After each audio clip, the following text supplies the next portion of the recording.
this all came about, Jack? A friend of mine named Peter Gethers, who edited the 2 books of Sondheim lyrics and is a novelist in his own right and generally a all-around town fellow, came to see Cotton Club Parade, and he asked me if Wynton had ever played any Sondheim music, and I said I didn't know, but I would ask Wynton. And I asked Wynton, and Wynton said, well, actually, I was a sub-trumpeter in the Sweeney Todd Orchestra when I was right out of school. But other than that, no. And I said, well, do you wanna? And he thought about it, and he said, yeah. And so we got Wynton and Steve in a room together with Peter and me, and then we added John Doyle, and John came up with a wonderful way of telling a sort of a story of love in New York, 2 couples.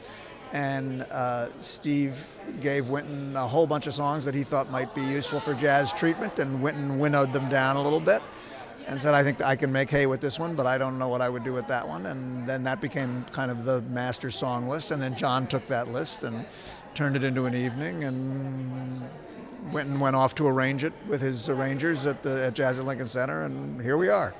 So talk about how exciting this is, combining these 2 institutions. Well, combining the 2 institutions is extraordinarily thrilling for me because there's so much of a thick borderline between Broadway and jazz. There's a lot of places where they meet, but we can, I think, make them meet more and make that border even wider and more interesting than it already is. And they're both, frankly, really good at what they do. I mean, I always say about Encores, we're like Peter Luger's Steakhouse. We only need to know how to do one thing, but we do that one thing well. And jazz, of course, is a preeminent jazz organization in the country, probably in the world. So the opportunity to put them together is just thrilling. How did this all come about for you, John? I got a call from Jack Vitale saying that they were planning to do this jazz collaboration of Sondheim's work, and Steve wanted me to put it together kind of thing. They had the concept, but they didn't really know how to make the concept happen. And that was, back in the beginning of the year, I think, sometime March maybe. And I looked at the song list that Wynton Marsalis and Steve Sondheim had agreed on as being songs that would suit a jazz collaboration, and kind of put together a very loose scenario. To say a storyline is almost too grand, really, but just a nice loose scenario that links the songs together, which has been such fun to do, and it remains to be seen. I mean, I've seen the orchestrations, as you do at this point, and they look great. But of course, you don't hear it until very near the time, because you don't get the jazz orchestra sitting in the room rehearsing with you. But the material is so magnificent that you could listen to those songs all day, really. So you've talk about adding the jazz world with singers and Bernadette and Norm, and then dancing. Talk about the combination. Well, obviously we have Bernadette Peters. So now Bernadette is used to singing Steve Sondheim songs in different styles. She does them in concert. Norm, of course, as well as being Tony nominated, did Sondheim on Sondheim. So he's familiar with some of the material. And such a lovely guy. And then Jeremy Jordan, terrific. And then Cyrille, who's the girl who plays the younger woman in the piece, is a jazz singer. So we've been able to bring her into her style into it. So it's kind of Broadway meeting jazz in a way is what's happening. And then we have 4 fantastic dancers, including Elizabeth Parkinson, who's as good as it gets. And they... It's going to sound rather arty when I describe it to you, but they are the dance alter egos of the 4 characters, so that they jazz dance some of the jazz arrangements, because I felt it was important. There have been so many Sondheim reviews, and I didn't want it to feel like a review. I wanted it to feel more of an event than that. And with jazz, you associate dance, so I felt it was important to have some kind of dance element in the piece.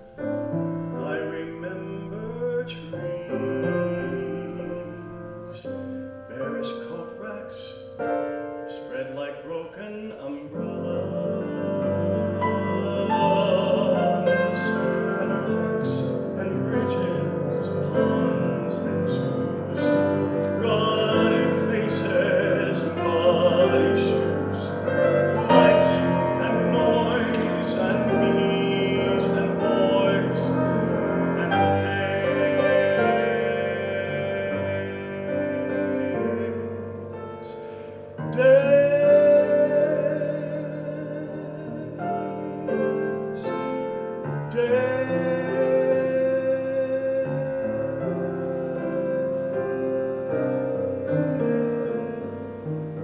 Explain to the audience what this is all about. This show, the journey your character plays. Talk about that. Well, there's actually, I would say, 9 different characters. We have the 4 of us that are singing, and then we have 4 dancers that are our shadows. And but the 9th character actually is New York City. So it's the life of these 8 characters going through their day in New York City, and then the different relationships that they have with each other. It's brilliantly put together. John Doyle, who's directing this, is just working with him. I hope I get a chance to work with him again. He has put this music together in a way that there's different songs from different shows, but it makes so much sense. And you're going to hear some guys singing some girl songs. You're going to hear some women singing some guys songs. So I don't want to tell you what they are. I want you to be surprised, but it's fantastic. And singing Sondheim's music, talk about that, what it means to you as an artist. Well, it's difficult. That's one thing. It's and also trying to find the rhythm of it, trying to find the meaning of the words. There's you might think it means one thing, but also in this show, because it's not from the show that it's originally from, it means something totally different. So finding that element as well. So it's like I don't know. It's like going back to school, actually, discovering who you are as an artist and getting to develop those skills again. So talk about working with Sondheim, because you have a history with him. Right. We haven't talked to him yet. I mean, John Doyle has been in touch with him, obviously, and Wynton Marsalis. Also, we got to mention Wynton. But this is great because he's a funny guy, especially when you get him on like a level where he's just very comfortable. But I can't wait to see what he thinks about this piece. And he obviously he knows what's going on, and he'll be here pretty soon. But I can't wait to talk to him about it. Tell me who you play and your journey in the piece. Yeah, okay, so I play the young man who's kind of relatively new to the city and still wide-eyed and kind of in love with everything about everyone and everything about the city. And throughout the piece, he kind of finds a couple different women that, he falls in and out of love with.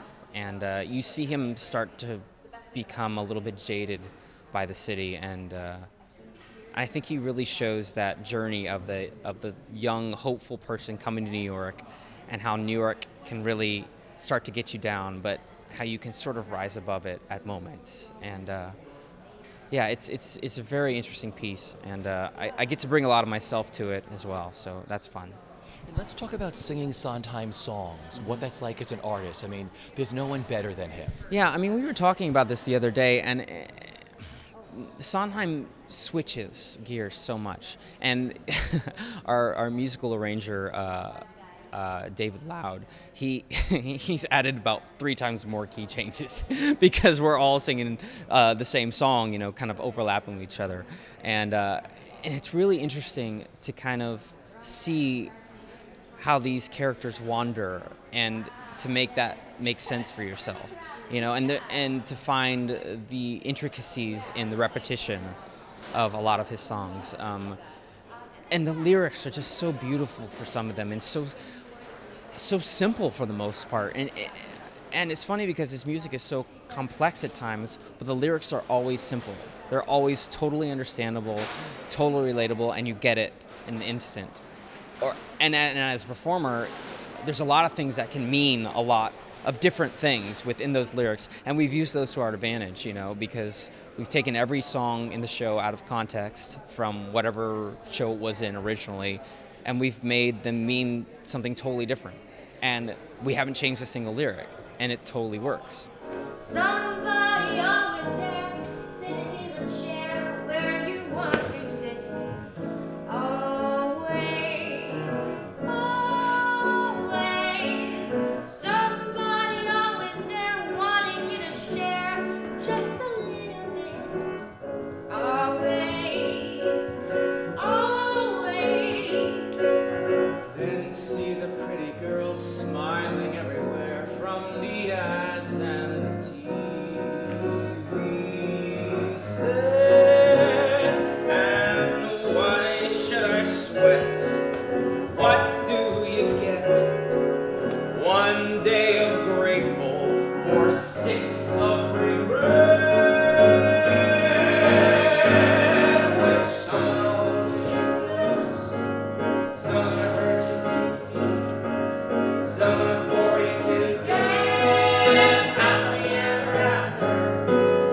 Tell me what it's been like working on this and what attracted you to this project.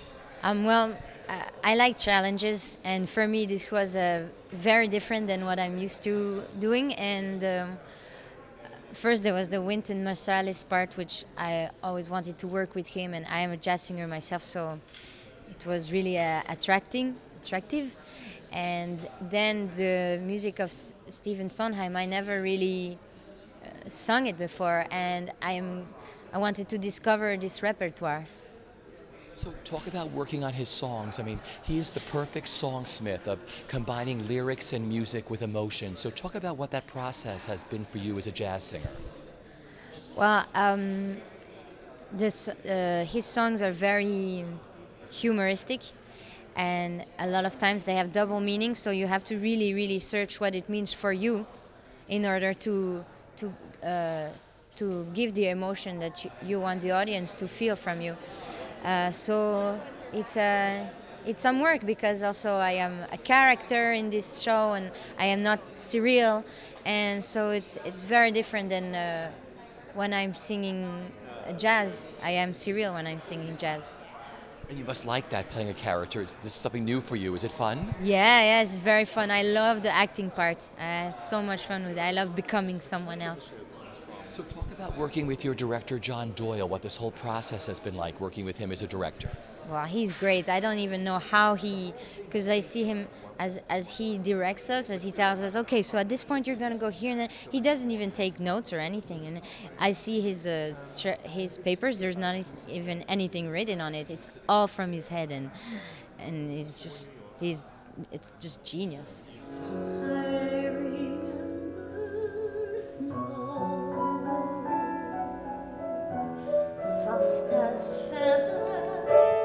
Sharp as thumbtacks, coming down like lead, and it made you squint when the wind would blow. And ice like mine along the streets, cold as silver, white as sheets, rain like strings, and changing things like leaves. Talk a little bit about Steve's music, the songs that you'll be doing in the show and the different styles. Well, Wynton's group re-orchestrated everything. It's done in a little bit, it just has a different, and it scared me at first when I thought about it. I went, what's going to happen? Because then you go, what can be bad? It's Wynton Marsalis, he's so tasteful. And they are, and I think Steve's going to be really really enjoy hearing them.